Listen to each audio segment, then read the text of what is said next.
अब आगे का विचार बनाता है, क्योंकि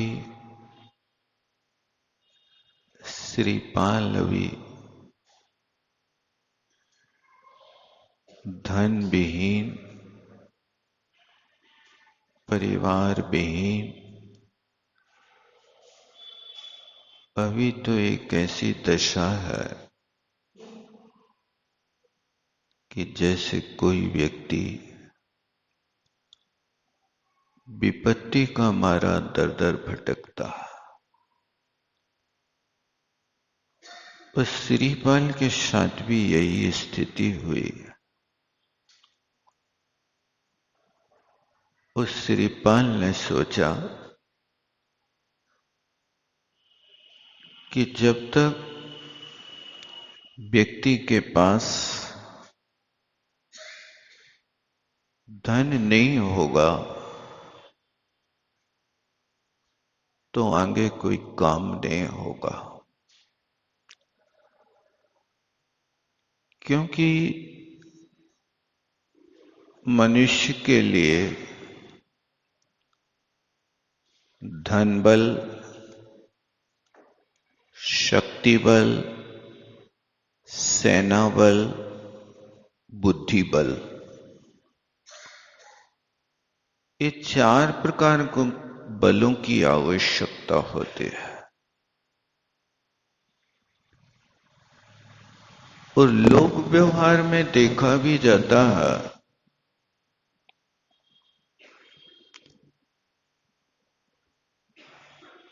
कि व्यक्ति की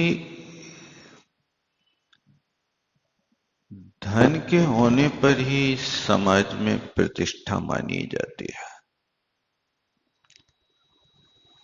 चारित्र पूज्य होता है। यदि साधु के पास कौड़ी है तो वो 2 कौड़ी करे, उस श्रावक के पास कौड़ी नहीं है तो भी 2 कौड़ी करे। यानी श्रावक के पास धन, बुद्धि, शक्ति होना आवश्यक है। और लोक में देखा भी जाता है, पैसे पाश होते हैं तो रिश्ते 1000 होते हैं। गरीबी में बिगड़ते हैं जो रिश्ते खास होते हैं। यदि पैसे हैं तो दुनिया चक्कर लगाती है। धनवान के इर्द गिर्द दुनिया घूमती रहती है। और पैसे पास नहीं होते हैं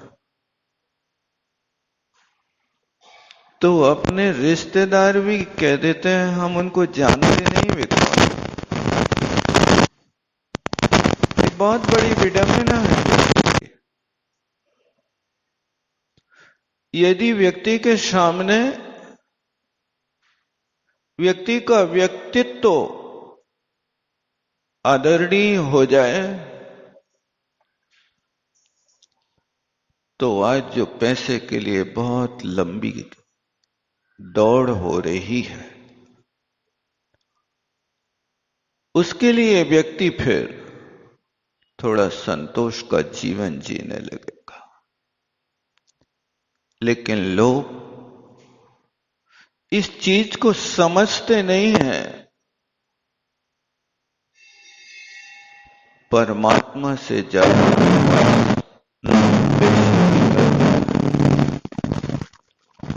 जबकि ईश्वर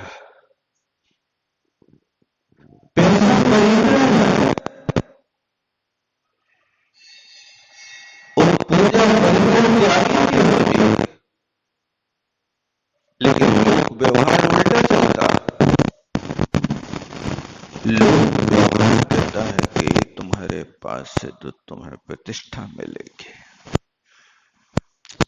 श्रीपाल ने बहुत सोच समझ करके कहा कि कुछ अपना धनार्जन करना चाहिए।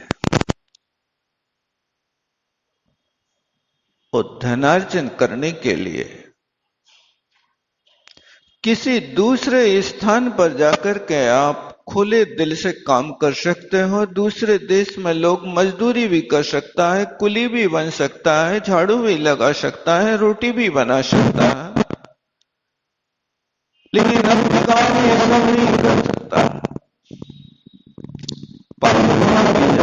दूसरे देश में काम किया, सारा परिवार रहा, लेकिन परिवार मिलकर भी नहीं रहा, सब अपरिचित होकर के रहे। एक घोड़साल को संभाल रहा है तो एक रसोई घर को संभाल रहा है। परिवार का एक व्यक्ति बगीचा को संभाल रहा है, यात्रा को संभाल रहा है, तो कोई व्यक्ति मुनि नहीं कर रहा। बाहर जाकर के पंडित बनकर के आप कर सकते हो, लेकिन अपने क्षेत्र में परिचय होकर के आप नहीं कर सकता, क्योंकि मान कसाय आड़े आती है। लोग क्या कहेंगे, तुम उनके लड़का होकर के और एक काम कर रहे हो। श्रीपाल ने निर्णय कर लिया, बाहर जाना है तो मैना सुंदरी एक धर्म परायण नारी, उसने सीख दी। सीख वास्तव में हितकारी होना चाहिए, सीख हितकारी नहीं होना चाहिए। आप लोग भी सीख देते हैं। आपका बेटा शिखर जी जाता है तो कहते हैं बेटा अच्छे से जाना, संभल के जाना, सावधान रहना, अच्छे से वंदना करना, पहुंचते ही हमें खबर कर देना, आदि आदि ये बहुत सारे आप लोग व्यवहार निभाते हैं, सीख दे देते हैं। लेकिन बिटिया के लिए आप लोग सीख देते हैं, जब विदाई करते हैं तो घबराने नहीं, मैं तुम्हारे साथ हूं, थोड़ा जो कष्ट हो जाए तो आप हमें खबर कर देना, मैं यहां से कार लेकर के आ जाऊंगा, तुम्हारा जीवन बेकार कर दूंगा। ये मोबाइल ने इतना बिगाड़ दिया व्यक्ति को कि पहले रिश्ते होते थे तो वे रिश्ते कैसे दीपावली के उत्सव की तरह मनाए जाते थे। यदि कोई रिश्तेदार आ जाए तो घर में आनंद होता था। आज हर पल की खबर आपके मोबाइल पर आती रहती है, चाहे आपकी बेटी जमाई की हो, चाहे आपके ससुराल की हो, चाहे आपका अमेरिका में बेटा कह रहा हो। शिखर जी जाते थे, शिखर जी पहुंच जाए तो पहुंचने के बाद वहां से चिट्ठी डालते थे, तो चिट्ठी आने में 8-10 दिन लग जाते थे। और वो चिट्ठी आ जाए तो ऐसा लगता था जैसे कोई राम का दूत हमारे घर में आ गया। सारे परिवार के लोग एक साथ सुनने के लिए उत्सुक होते थे, सुनाओ काले को, सब बैठ कर चिट्ठी पढ़ते थे। लेकिन वो मोबाइल है, इसने उत्साहहीन दुनिया को सामने खड़ा कर दिया। एक एक पल की आज आपकी बेटी ने वहां ससुराल में यहां से 500 किलोमीटर दूर आज एक रोटी कम खाई है तो वो खबर कर रही तुम्हारे लिए कि आज भूख नहीं लगी थी, एक रोटी कम खाई है। आज सर्दी हो गई तो वो खबर कर रही है आपके लिए कि आज सर्दी हो गई। अब यहां से वो सास ससुर जमाई पे दावा ठोकते हैं, डॉक्टर को क्यों नहीं दिखा रहे। अब तुम्हारी जिम्मेदारी क्या है? यही सीख दी है आपने अपनी बिटिया को।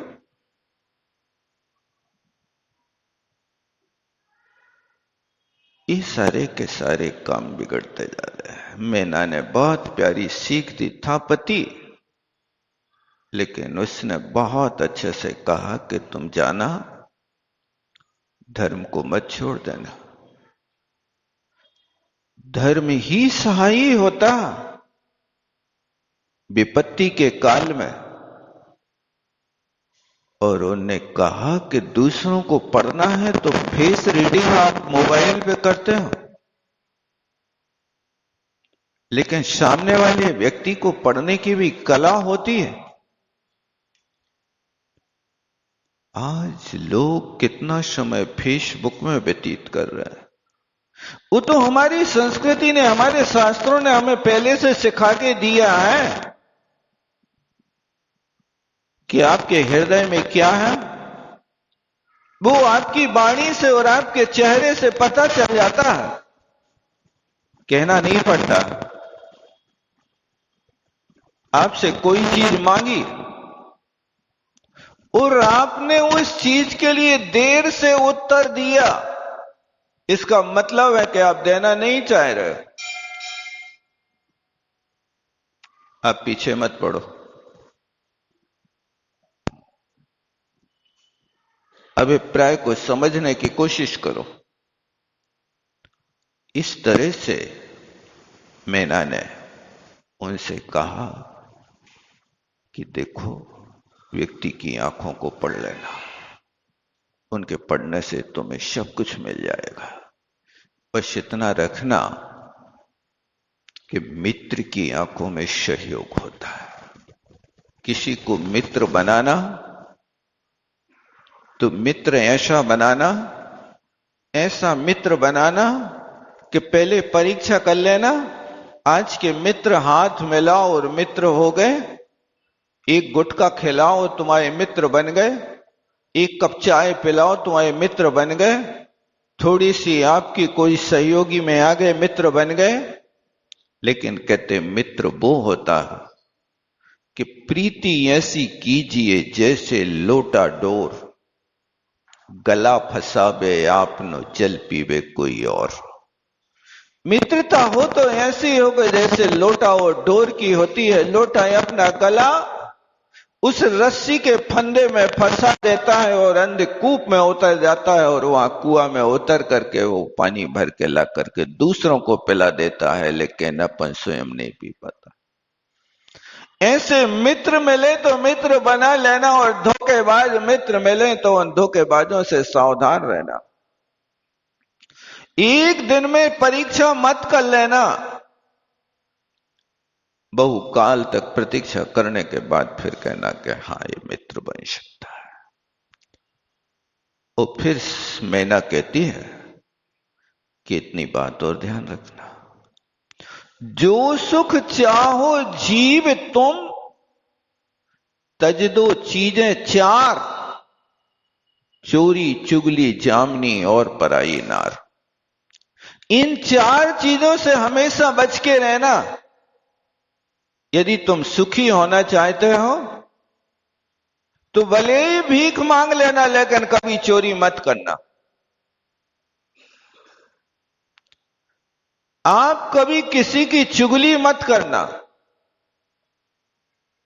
चुगली करने वाला व्यक्ति, उसके लिए साहित्यकार बहुत बुरी गाली देते हैं, अच्छा नहीं मानते। इसलिए कभी किसी की चुगली मत करना। तुम्हें साहस हो, सामने वाले व्यक्ति के दुर्गुण दिखाई देते हैं तो ध्यान रखना, यदि किसी की प्रशंसा करना है तो माइक में से करना, और किसी के दुर्गुण कहना है तो उसके कान में से कहना। अन्यथा संकल्प कर लेना परमात्मा के सामने कि हे भगवान, इतनी कृपा करना, हे परमात्मा, दोष ना सुनूं कान से, न दोष कहूं जुबान से, भक्ति करूं शान से, प्रार्थना भगवान से। हे परमात्मा, मैं यही प्रार्थना करता हूं, दोष कभी किसी के कान से ना सुनो।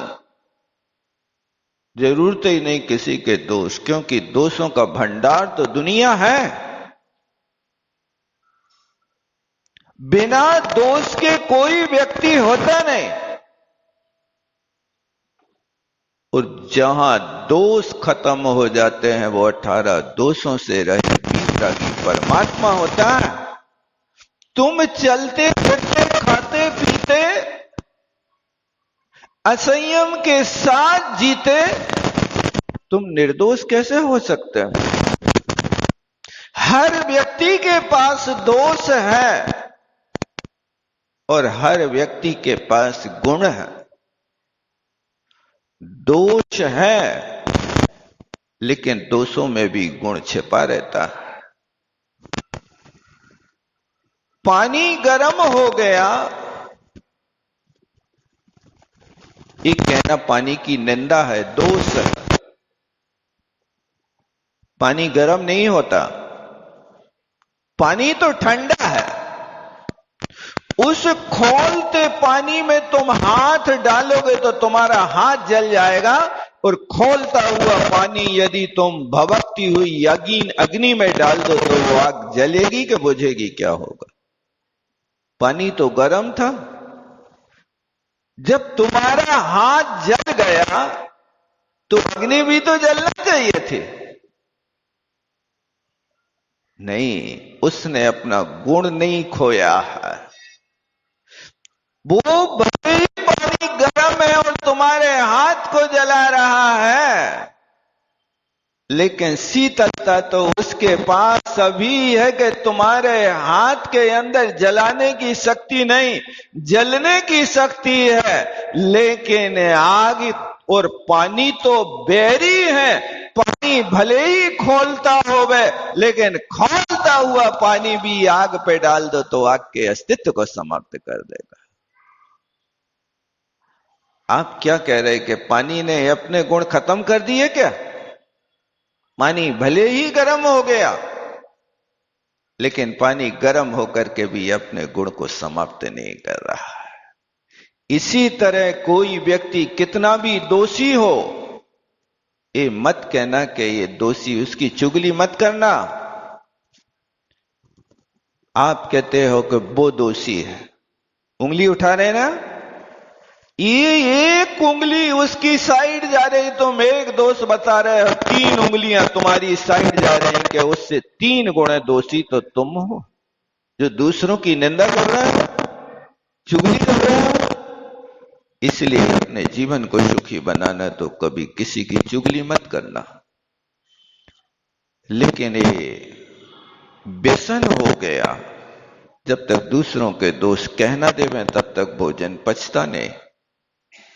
अब भोजन नहीं पचेगा तो समझ लेना कि आपको अपने जीवन में देव शास्त्र को भी नहीं रुचेगा, और नहीं रुचेगा तो सम्यक दर्शन नहीं होगा। इसलिए कोशिश करना। तो श्री पाल के लिए मैना सुंदरी कहती है कि जो सुख चाहो जीव तुम, तज दो चीजें 4, चोरी, चुगली, जामनी। जामनी माने जमानत कभी किसी की मत लेना। हां हम इनको जानते हैं, दे दो 1 लाख रुपए। आप जानते तो हो, लेकिन पैसे आते ही व्यक्ति का भाव बदल जाता है, भाई भाई भी बदल जाता है। अभी एक भव्य आत्मा कुछ दिन पहले मेरे पास आए, बोले बहुत दुखी थे। मेरा एक खास रिश्तेदार गरीब, विपत्ति का मारा, मैंने अपना मकान उसको दे दिया, ले तुम रहो व्यापार करो। अब वो मकान में रह रहा, अब कहा भैया मुझे मकान बनाना खाली करो। अब वो कहता मैं 10 लाख रुपया दे तब तक खाली करें। किस पर विश्वास करें आज बताओ? जो बहुत निकटता व्यक्ति है, आपके स्थान पर रहकर के अजीब का चला रहा, लेकिन अजीब का चलाने के बाद भी अब वो अपनी वस्तु को नहीं दे पा रहा। इसलिए कभी किसी की जामनी जमानत मत लेना।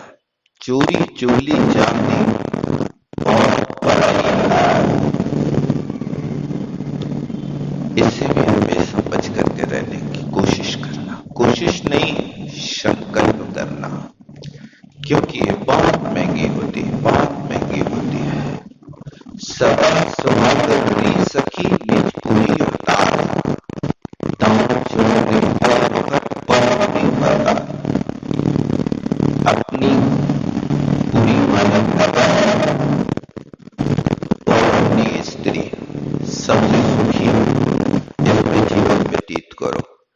अपने गांव को छोड़कर के दूसरे गांव में रहने के लिए आपको अपने बाप से 5 गुना किराया देना पड़ेगा। आपको अपने घर में तो बाप सस्ते में चल जाता, लेकिन वहां 4 गुना। अपनी स्त्री 4 महीना में 2 साड़ियां लाके दे दो, प्रसन्न हो जाएगी। लेकिन वो पर स्त्री की वो देखोगे तो वो साड़ी में नहीं मानेगी, मंगलसूत्र मांगेगी। मंगलसूत्र अपनी पत्नी का लाके उतार के दो, मुझे लाख रुपया दो। एक व्यक्ति परनारी से संबंध रखता, उसने कहा मुझे 10 तोला का बिस्कुट चाहिए इसी वक्त। कहां से लाया? जुगाड़ किया, उधार लाया और 10 तोला का सोना उसको बिस्कुट दिया। इसलिए मैना कहती है कि इन 4 चीजों से हमेशा परहेज रखना। तुम्हारा धर्म भी बचेगा, तुम्हारे भाव भी बचेंगे, तुम्हारा धन भी बचेगा। आज व्यक्ति धन की बर्बादी जितनी कर रहा है, इन कारणों से कर रहा है। अपनी स्त्री व्यक्ति को पसंद नहीं आती, पर स्त्री के ऊपर कई गुना अपना घर लुटा देता है। इन नासमझी का काम है और इस सारे के सारे लोग इस कार्य को करने के लिए चोरी भी करते हैं और हाव-भाव भी करते हैं और सारे पापों में प्रवृत्ति करते हैं। इसलिए मैना सुंदरी ने श्रीपाल को सीख दी और श्रीपाल ने सुना नहीं, आचरण में उतारा कि ये काम मुझे करना है। इस तरह मैना सुंदरी ने श्रीपाल के बहुत अच्छे ढंग से समझा बुझा करके फिर श्रीपाल ने मैना से जाते ये प्रश्न पूछ लिया कि हे मैंने ये बताओ, पाप का त्याग करें कि कषाय का त्याग करें? आपसे भी कोई प्रश्न करे कि बताओ पाप बड़ा कि कषाय बड़ी, क्या करेंगे? ध्यान रखना, कषाय मूल है और पाप शाखा है। पाप बड़ा नहीं है, पाप जितने भी होते हैं वो कसाई की उपस्थिति में होते हैं। इसलिए जो व्यक्ति कसाई हो जाता है, पाप का त्याग करना नहीं होता, क्योंकि कर्म के वशीभूत होकर के लोग पाप करते हैं। हिंसा की तो हिंसा करना पड़ी, क्रोध कषाय की तीव्रता हो गई, आप अपने गुस्सा को नहीं संभाल पाए और गुस्सा से आगे व्यवहार बढ़ता जाता है। आपने गुस्सा नहीं और गुस्सा के बाद फिर एक थप्पड़ मारा, थप्पड़ के बाद घूसा मारा, घूसा के बाद एक लाठी मारी, लाठी के बाद लातें मारी, लाठी के बाद फिर चाकू मारी, चाकू के बाद फिर इसके बाद हत्या हो गई और सामने वाले की हत्या करी तो उस मारने वाले को भी फांसी हो गई। अब क्या है? क्रोध कषाय का परिणाम है कि जो हिंसा हुई वो क्रोध के कारण हुई। इसलिए आप क्रोध का त्याग करो, हिंसा अपने आप में छूट जाएगी। और जितने भी काम होते, झूठ बोलते हैं तो झूठ बोलने में कसाय कौन सी? ये अहंकार आगे आ जाता है। हमारी बात नहीं मान रहे तुम, अब वो बात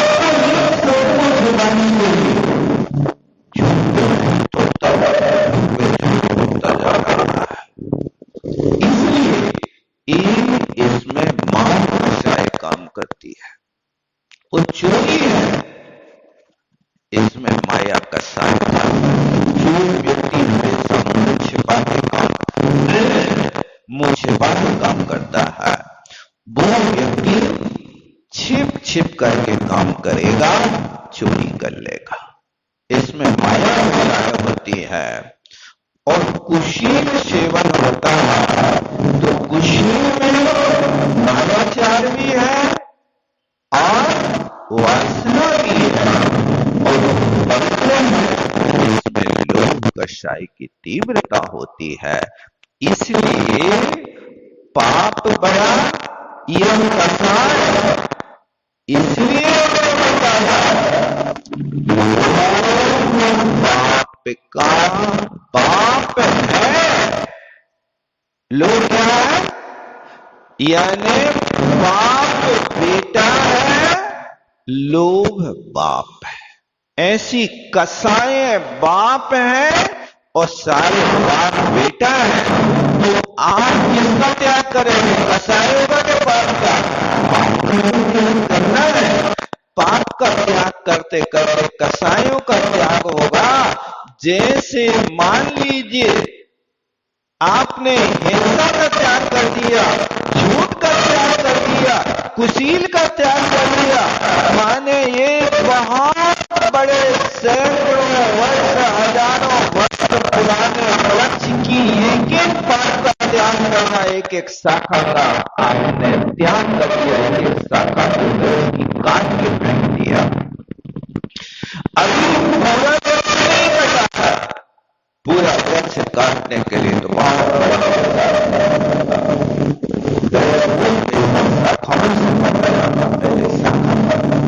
इसी तरह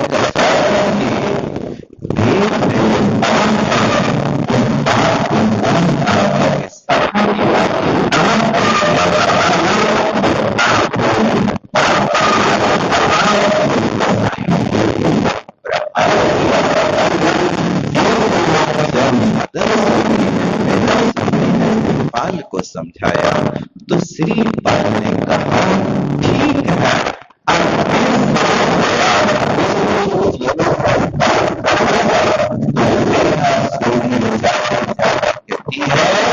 एक बात और ध्यान रखना, जो जीवन है हमेशा कहा कि धीरे बोलना, किसी के सामने अपरिचित व्यक्ति के सामने जोर से बोलने की कोशिश मत करना। धीरे बोलो, शांति मिलेगी, क्योंकि आप जितना धीरे बोलेंगे, धीरे बोलने के कई कारण हैं। एक तो एनर्जी खत्म होती है,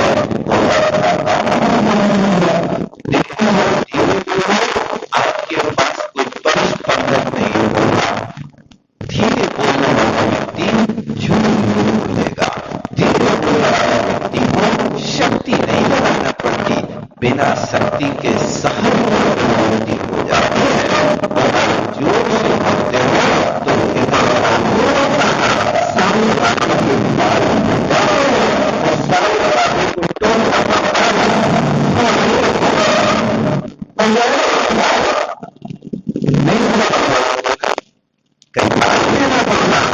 कि थोड़ा जितना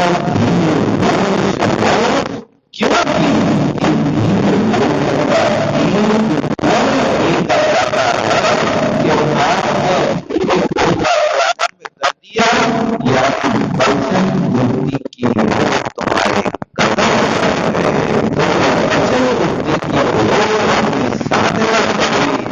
इसलिए आपको सिर्फ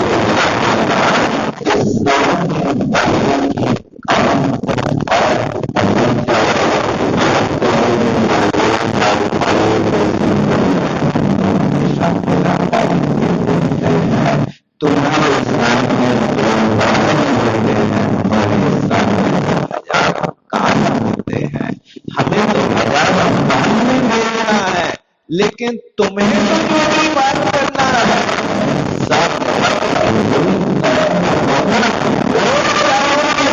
कानून भी बचा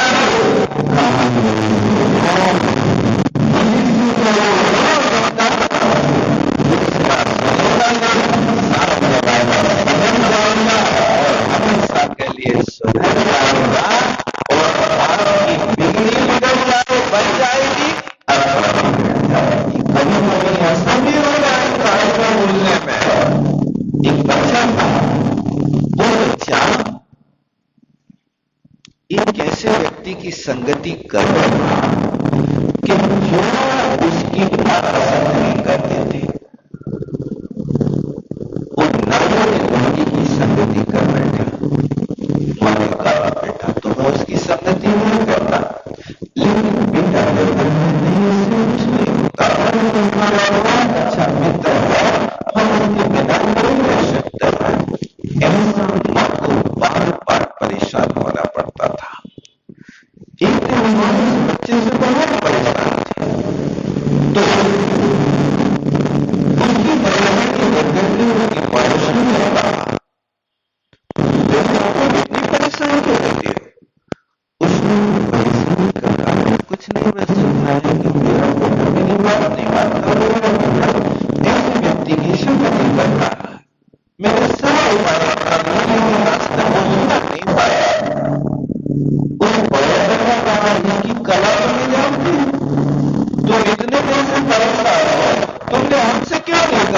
हम तो एक चुटकी दबा ठीक कर दो। अच्छा, कल आप जानते हो कि मेरा बेटा इनकी संगति छोड़ देगा? हाँ, ये अच्छा। कैसे? अब वहां पर देखा कि वो उस स्थान से निकली और वहां मैदान में बच्चे खेल रहे थे। वे दोनों बच्चे खेल रहे थे। उसमें से किसी खाने के बच्चे को बुलाया, उस बच्चे को बुला करके उसके कान में अपना मुख लगा लिया। वो 3 सेकंड तक ये एक्शन करती रही, बोली कुछ नहीं, कहा कुछ नहीं, बस उसके कान में मुंह लगा करके 30 सेकंड तक ऐसी एक्शन करती रही। वो 30 सेकंड के बाद चलने लगी तो उस बच्चे से जाते जाते जोर से कह गई, बेटा कोई से कहना नहीं।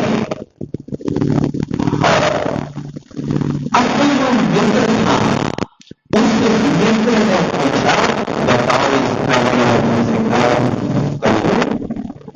अरे नहीं, कुछ कहा ही नहीं, कान लगाए, कान में वो लगाए नहीं, ऐसा नहीं होगा। जाते जाते वो बोल गई तो उसे किसी से बताना नहीं, इसलिए तुम आंटी की बात मान रहे हो, हमें बता नहीं रहे हो। अब जब ऐसा मुश्किल पड़ गया, इसने कुछ बताया नहीं, उसने समझौता किया नहीं, दोनों की मित्रता टूट गई। आज से हमें तुम बताते नहीं हो।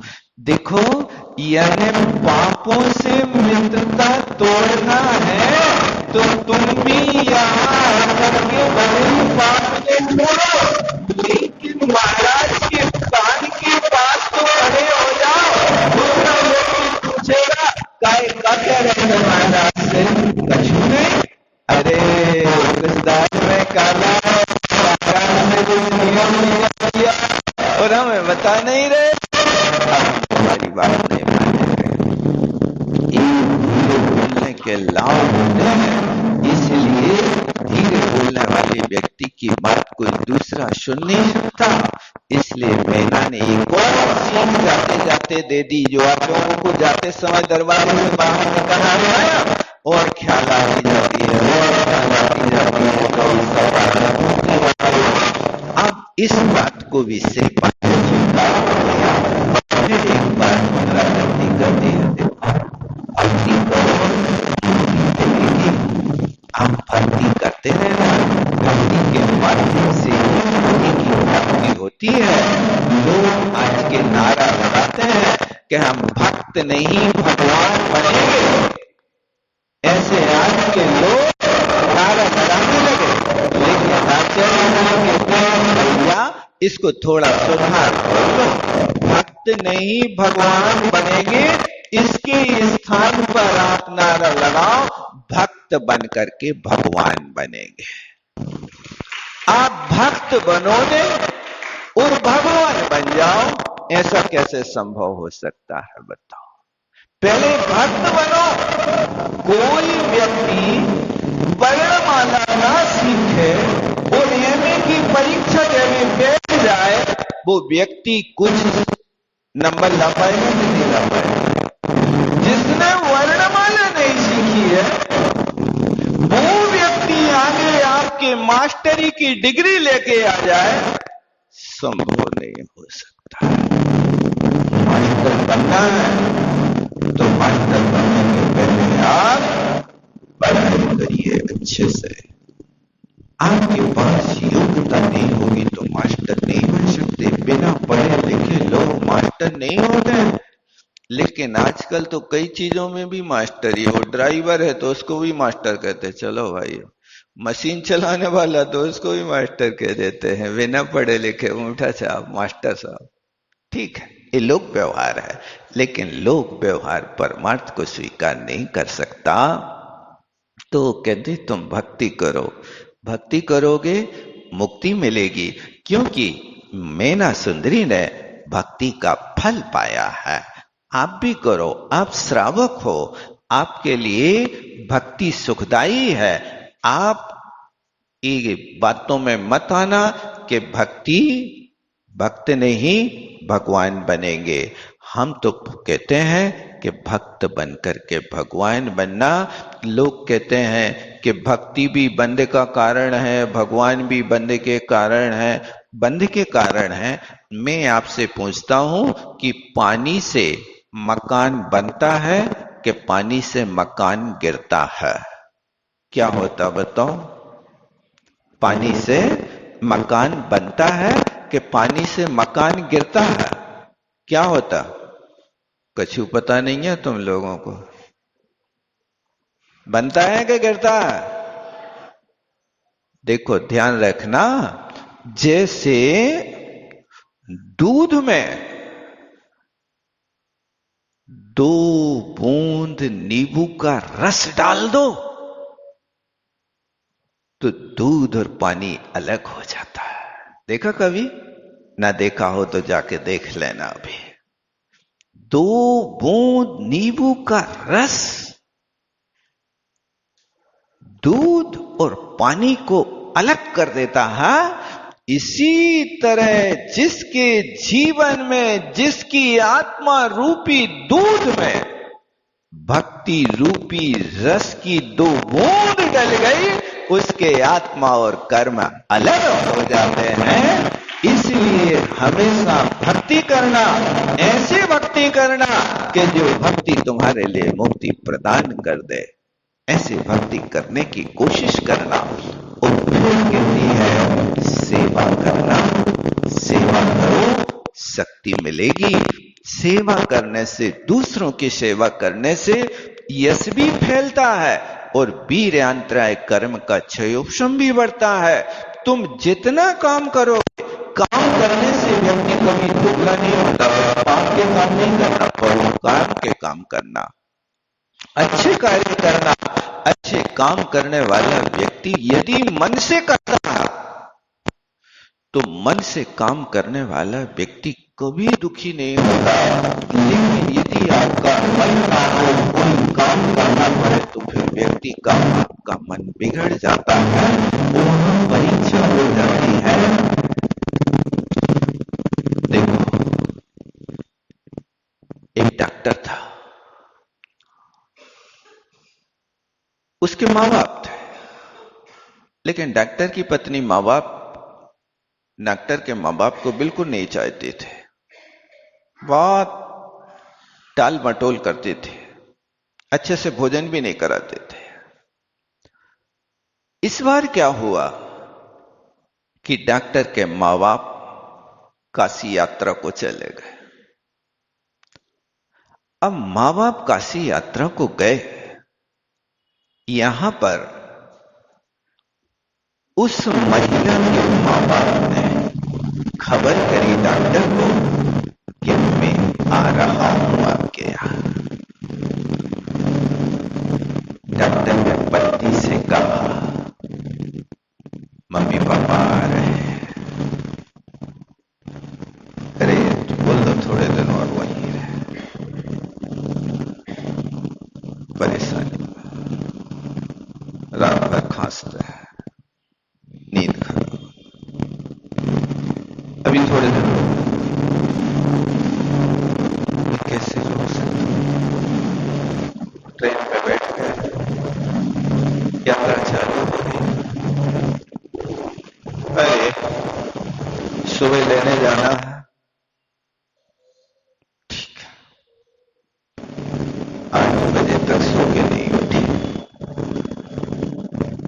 डॉक्टर को लेने के लिए स्टेशन पर चला गया और स्टेशन से लाकर के द्वारे पर खड़ा कर दिया। अब द्वारे पर लाकर के खड़ा किया, दरवाजा खटखटाया, मम्मी पापा आ गए, दरवाजा खोलिए। खोलती हूं, उठ रही। आलस्य और प्रमाद में धीरे धीरे आकर के 10 मिनट लगाती है। 10 मिनट बाद दरवाजा खोला और आंख फाड़ के देखा तो अपने माँ बाप खड़े। अरे ये आई, तूने बताया नहीं? बताया तो था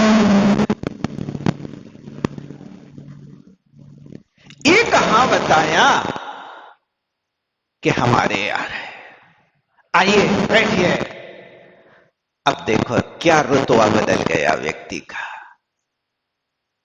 ये आप जैसे अपने मम्मी पापा की सेवा में और सम्मान में उत्साहित होते हैं, वो भी तो किसी के मम्मी पापा हैं, वो नहीं चाहते होंगे क्या? ये विभाजन हो गया।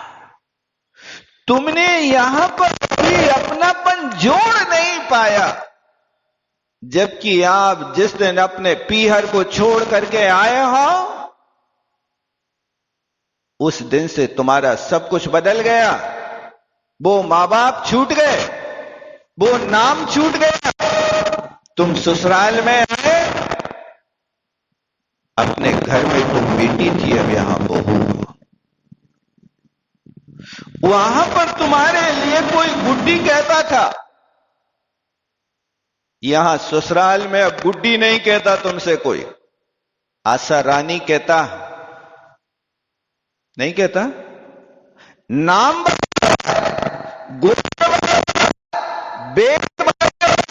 भाव सब कुछ तो बदल गया तुम्हारा। अपनापन तुम्हारा क्यों नहीं जोड़ पाया आज तक बताओ? जब उस माँ बाप को छोड़ा और इस माँ बाप को पकड़ा है, तो वहां पर तुम्हारे माँ बाप हैं, तो यहां पर तुम्हारे स्वामी के माँ बाप हैं। आप देखो तो आपका संबंध जैसे अपने मां बाप से है। आप यहां अपने स्वामी के मां बाप को कुछ भी बोलते रहो, पति सुन लेता है। और पति यदि पत्नी के मां बाप को एक बार भूल से कुछ गाली दे दे और कुछ कह दे, तो वो पत्नी उस पति के लिए छाती तान करके छाती पे चढ़ जाती है। तो हमारे मां बाप को मत बोलना। तुम रोज सुनाती हो हमारे मां बाप के लिए, तुम आज सुनने को तैयार नहीं? हम सुना सकते हैं, हम रोटी बना के खिलाते हैं। पति नहीं कहता हम कमा के लाते हैं, हम दुकान से थैला भर के लाते, वो नहीं कहता। और आप जवाब देते हो रोटी बनाते। वो नहीं कहता कि हम रोड पर दिन भर धूप में घूम।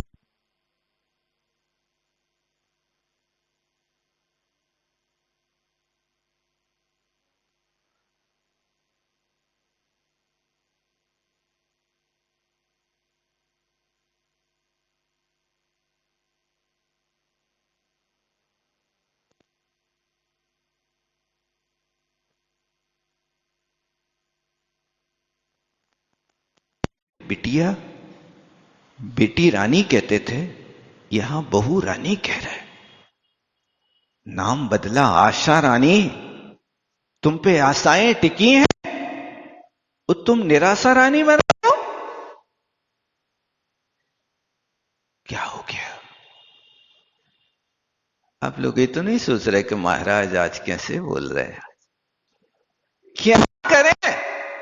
मैं नहीं बोल रहा। ये वो सीख दे रही नारी पुरुष को। तुम नारी रत्न होकर के भी आज पुरुषों को बिगाड़ रही हो। घर आई चूल्हा, रिश्ते समाप्त हो रहे हैं। नीतिकार कहते हैं रिश्ते और कांच बहुत नाजुक होते हैं, इनको संभाल के रखना पड़ता है। जैसे कांच को संभाल के रखते हो, ऐसे रिश्तों को भी संभाल कर रखो। आज रिश्तों को तोड़ने के लिए कहां पत्थरों की जरूरत है? एक जुबान ही पर्याप्त है कि रिश्ते चकनाचूर हो जाते हैं। हम नहीं निभा सकते तुम्हें। आप कोशिश करो, आप सेवा करने का पाठ अपने दैनिक कार्यक्रम में सम्मिलित करो। जिस सेवा का पाठ सीखा हो, वो महिला कभी भी कसाई नहीं करेगी, कभी लड़ाई नहीं करेगी, कभी अपने चाहे यहां के सास ससुर हो सगे मां बाप, इनने बेटी तुम्हें अपना माना है, सब कुछ दिया है तुम्हारे लिए, अपने घर में आई तो गृह लक्ष्मी की उपाधि दी है, आप गृह लक्ष्मी हो, आप संभालिए, आपके हाथ में बागडोर है, अब हम बूढ़े हैं।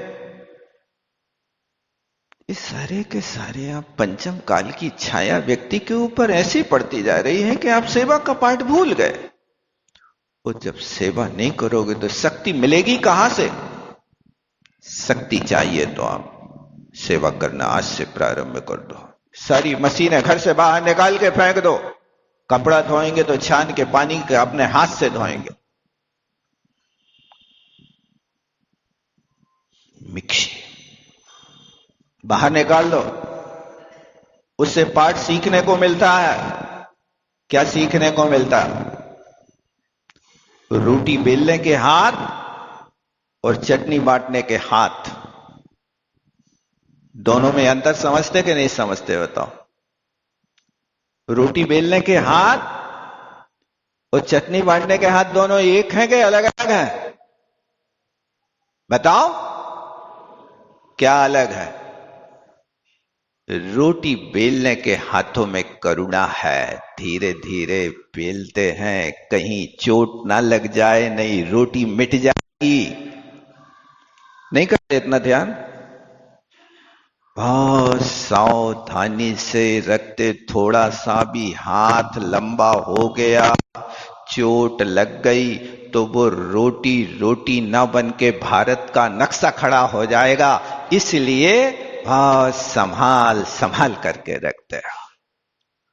और जब चटनी बांटते हो तो क्या करते हैं?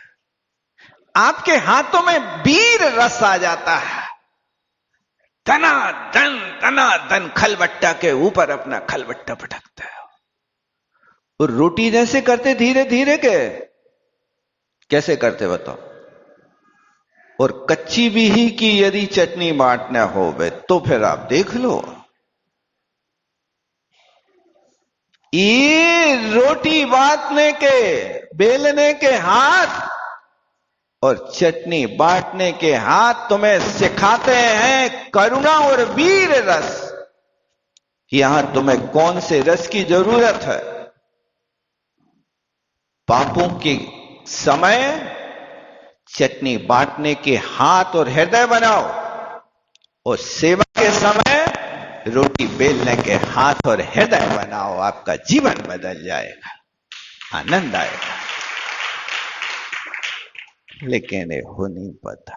ये तो सीख मैना ने दी थी। वो मैना की सीख है कि सेवा करो शक्ति मिलेगी, दान करो सम्मान मिलेगा। आप दान करते हैं, हृदय से करो। दान देने वाला व्यक्ति कभी गरीब नहीं होता। दो व्यक्ति सबसे ऊंचा स्थान पाते हैं, जो गरीब होने पर भी दान देता है और शक्ति होने पर क्षमा करता है। ये दो व्यक्ति सबसे ऊंचा स्थान पाते हैं। आप भी अपने जीवन को ऐसे ऊंचे स्थान को पाने की कोशिश करो। गरीब हैं, कोई बात नहीं, हम नहीं करेंगे 1000 का दान, 10 रुपया का तो कर सकते हैं, 5 रुपया का तो कर सकते हैं, 1 रुपये का तो कर सकते हैं ना। उदार भाव से 1 रुपये का दान भी तुम्हारे जीवन में संस्कार डालेगा। वो 1,00,000 रुपया का दान होगा तो भाव बदल देगा। हो सकता है क्योंकि 1,00,000 रुपये का दान मान के शिखर पे चढ़ जाए, और 1 रुपये का दान गुप्त भंडार में धीरे से डाल देना। वो गुप्त भंडार का अर्थ है, ये गुप्त में दिया है आपने, वो 1 रुपया तुम्हारे लिए 1,00,000 रुपया के बराबर है। लेकिन आज के लोग 1 रुपया गुप्त दान में भी डालते हैं, और उस तिजोरी के लिए बार बार ऐसे जोर जोर से हाथ पटकेंगे जैसे 1,500 डाले हो, ताकि लोग सुन लेवें, देख लेवें कि तुमने कोई दान दिया पेटी के पास खड़े होकर। वहां पर भी आपकी अपेक्षा है।